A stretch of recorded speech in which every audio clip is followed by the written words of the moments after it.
여러분 안녕하십니까? 김지영 마틸다입니다. 이제 좋은 계절 10월도 마지막이네요. 이제 11월 위령성월로 들어가는 그 늦가을이 되는 것 같습니다. 지난 시간까지 우리가 이제 청년기, 사춘기 시작해서 결국 긴 시간 동안 자아 정체감이라고 하는 그 중요한 개념을 가지고 어떤 것을 고민하고 또 고민하는 과정에서 어떤 행동을 하는지, 그렇게 보이는 아이들의 행동을 보고 부모들은 또 어떻게 생각을 바꿔줘야 하는지 뭐 이런 등등에 대한 얘기를 그 몇 차례 나누어서 얘기를 나누었어요.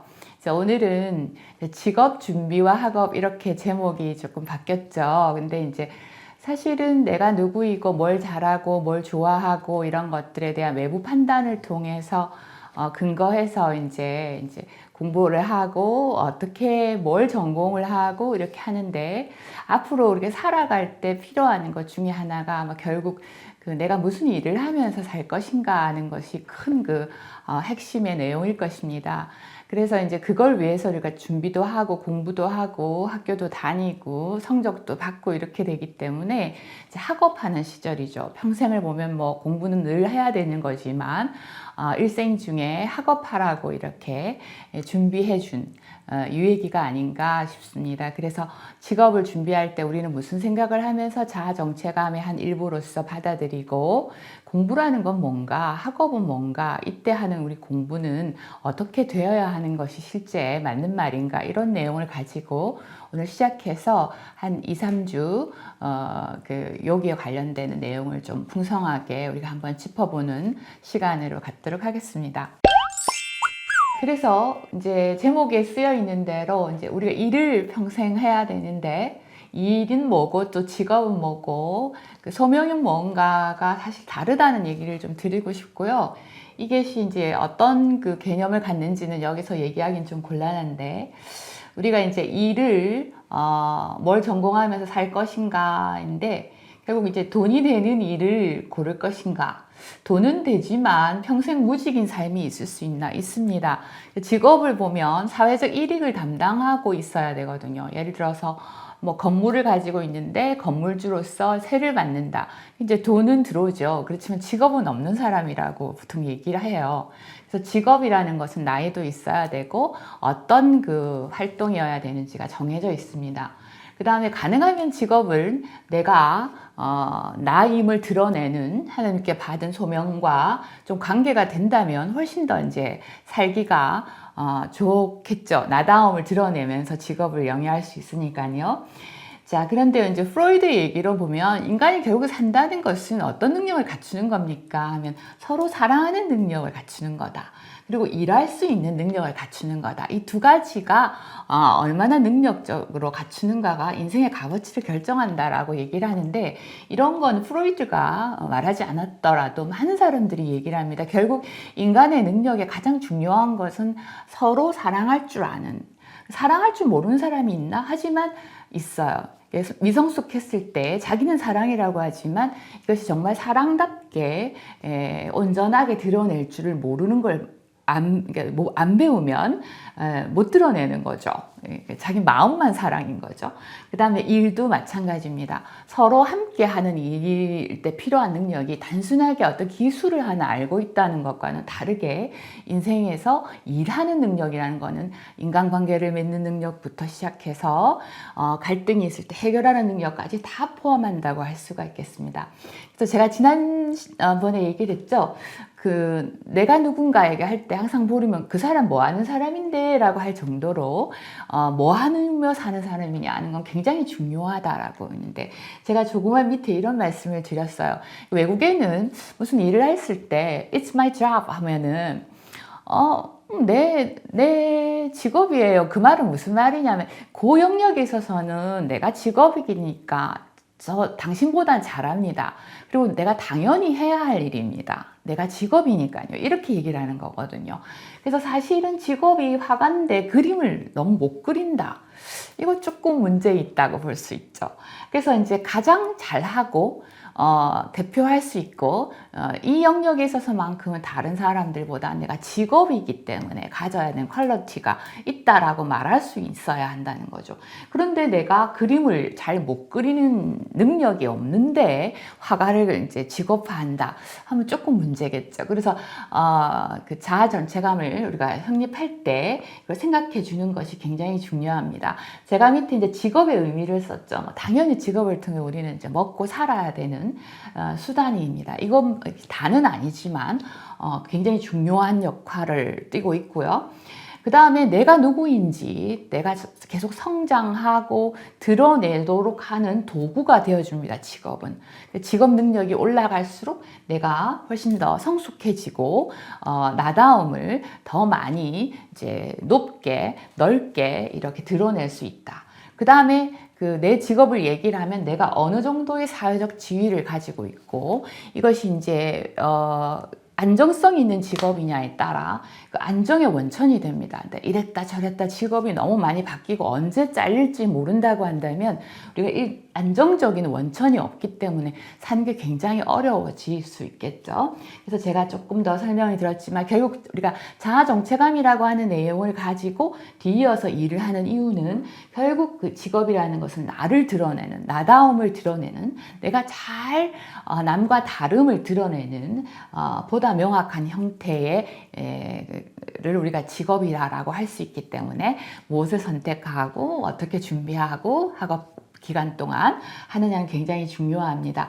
그래서 사회와 연결하는 고리가 바로 이제 일인 거죠. 돈이 적게 벌더라도 일이 없이 산다는 것은 무의도식과 같은 의미를 갖기 때문에 어떤 시기든지 존재감을 확인하고 내가 존재하고 있다는 확답을 받는 것이 직업이기 때문에 직업이 없다는 것은 굉장히 큰 의미적으로 볼 때 내가 가치가 없음을 느끼는 어떤 이유가 될 수 있다는 점에서 중요하고요. 그래서 자존감 유지의 근거가 되고 생의 의미, 나는 이걸 통해서 내 생을 좀 더 풍성하게 만들어 왔다라고 하는 기회이고 또 늙어서 봤을 때 이것이 결실이다.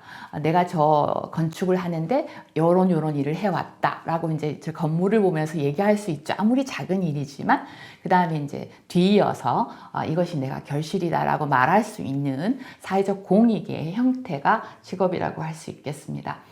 자, 근데 하나만 제가 짚고 넘어가면 보통 이제 어린애들에게 이런 말을 많이 하죠. 너 커서 뭐 꿈이 뭐니? 이러면은 뭐 커서 경찰관이 되고 싶어요. 뭐 대통령이 되고 싶어요. 이렇게 막 말해서 꿈이 마치 직업과 똑같은 거라고 생각을 하는데 이건 조금 다른 의미입니다. 직업은 하나의 꿈 속에 포함되어 있는 것일 수도 있고요. 그 다음에 꿈은 그냥 뭐 내가 굉장히 아름다운 광경을 보고도 그 감동을 느낄 줄 아는 사람이 되고 싶어요. 늙어서. 뭐 이런 게 꿈일 수 있어요. 꿈이라는 것은 뭐 그 직업을 획득했다 안 했다가 꿈을 이뤘다 안 이뤘다는 다른 부분입니다. 획득하지 못했다 하더라고 해서 그게 내가 아닌 게 아니고요. 나답지 않은 직업을 한다고 해서 또 이게 직업의 이름이 곧 나인 것도 아닙니다. 그래서 이걸 구분하는 것이 중요합니다. 인간은 태어날 때부터 하느님께서 무언가를 창조하고 가만히 있으면 너무 괴로워요. 뭐라도 만들어야 되고 좀 청소라도 해야 되고 하는 이 생산하고 창조하고 저건 뭐지 하고 호기심을 갖고 알아보고 싶고 하면서 이제 이해했을 때 좀 기분이 좀 좋고 만족스럽고 그래서 이제 가만히 있는 것보다는 일을 하고 싶은 그 다음에 뭐라도 이제 참여했을 때 내가 무능하지 않다라는 느낌을 갖기 때문에 이러한 느낌. 그래서 이 직업이 잘 영위되지 않았을 때는 삶이 침체되고 내가 왜 사나 하는 느낌을 더 많이 갖게 되고 인생이 참 무의미하다. 살기 싫다 이런 생각을 하게 되기 때문에 직업은 참 중요합니다. 그럼 청년기는 결국 그러한 일할 수 있는 능력, 아까 얘기한 일할 수 있는 능력을 갖추고 가급적이면 나를 잘 드러내고 내가 잘하고 좋아하고 하는 일을 얻고, 그걸 얻는 게 쉽지 않잖아요. 시험도 준비해야 되고 대학에 진학도 해야 되고 계속해서 노력을 해야 되겠죠. 유지하기 위해서. 그래서 이제 결국은 청년기는 공부하는 시기다. 교육받는 시기다. 목적은 뭐 직업이지만 어쨌든 앞으로 내가 살기 위해서 교육을 받는 시기고, 공부하는데 이제 결국은 공부라는 건 이제 학업, 아카데미칼한 뭐 책을 보고 시험을 치고 하는 그런 학업도 있지만 실제 몸으로 해보는 거예요. 경험을 자꾸 깎아보고 뭐 이제 실습을 해보고 이러면서 하는 경험이 쌓이는 것도 공부에 들어갈 수가 있습니다. 그거를 이제 인턴을 통해서 해보기도 하고 이제 이렇게 하는 거죠. 그래서 청소년기에 많은 시간을 하려 하는 건 결국 우리가 교육을 받는 시기고 공부를 하는 건데, 이 결과가 좋으면 그만큼 청소년기의 삶의 질이 좀 올라간다라고 우리가 생각할 수 있겠습니다. 근데 이제 이 배우는, 이 교육받고 공부하는데 필요한 게 그렇게 한두 가지가 아니에요. 그냥 단순하게 들어서 이제 시험 치고 이런다고 해서 공부가 되는 게 아니거든요. 정말 이게 학구열이 있어야 됩니다. 재미를 좀 느낄 줄 알아야 돼요. 저건 뭐지 하는. 당연히 호기심이 많고 알고 싶은 욕구가 강한 사람일수록 공부를 잘하게 돼 있고 교육받는 게 괴롭지 않게 되겠죠. 그 다음에 당연히 엉덩이로 공부한다 그러죠. 어느 정도 공부라는 건 쌓아야 되기 때문에 시간이 필요하고요. 오늘 하고 내일 하기 싫고 한꺼번에 하고 뭐 미뤘다 하고 이런 것들은 아무래도 성실하지 않기 때문에 이 공부를 쉬지 않고 매일 학교 가는 것, 이 자체가 공부거든요. 이제 이런 걸 통해, 그래서 직업이 있을 때 내가 몸이 아프고 해도 책임을 느끼기 위해서 회사를 안 빠지고 갈 줄 아는 어른이 되겠죠? 이게 시도를 자꾸 해봐야 되는 거예요. 이것도 해보고 저것도 해봐. 아, 이래서 난 이건 잘하네, 이건 못하네, 이건 어렵네, 뭐 이런 것들을 해보기도 하고, 그 다음에 남과 똑같은 거 시키는 대로 것보다 난 요렇게 바꿔가지고 한번 해보자, 뭐 요렇게 공부를 해보자, 뭐 이런 식의 창의성. 아, 이거 해보니까 잘 안 되네, 난 요거 좀 못했네, 이번에 너무 성실하지 않았네, 뭐 반성을 한다든지. 그 다음에 내가 목표를 이렇게 정했는데 좋은 목표인 줄 알았는데 아, 이게 목표가 별로 이제 나한테 맞지 않구나, 조절도 한다든지. 이제 우리가 성취 기대를 했었죠. 이런 것들이 다 이제 모아져서 이제 공부 능력들, 교육받는 능력과 경험이 다르게 해석된다라고 할 수 있겠습니다. 이제 인간 욕구라고 나와 있죠. 아마 이 그 피라미드 구조는 너무너무 많이 보셨을 겁니다.